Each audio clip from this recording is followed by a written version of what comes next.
భారతదేశంలో జై శ్రీరామ్ అని మనం ఊగుతూ ఉంటే జై శ్రీరామ్ అనే ఊగినటువంటి ఊగిసలాటలో నుంచి బయటకు వచ్చేసరికి మన చేతిలో భూమి లేదు, మన చేతిలో వైద్యం లేదు, మన చేతిలో విద్య లేదు, మనకి ఇల్లు లేదు, మనం చేసుకోవడానికి పని లేదు.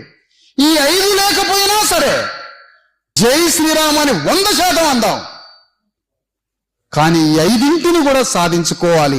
అదే నిజమైన శ్రీరామ భక్తి అని నేను అంటున్నా. ఈ 5ంటిని ప్రజలకి ఇవ్వకుండా జై శ్రీరామ్ అన్న వాడికి దొంగ భక్తి అని అంటున్నా నేను.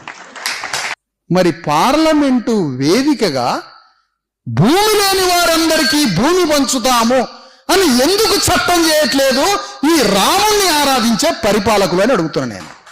అంటే మీరు రాముడి భక్తులు, నిజమైన రాముడి భక్తులు కాదు, మీరు రాజకీయ రామ భక్తులు. అందుకని మీరు దొంగ పనులు చేస్తారు.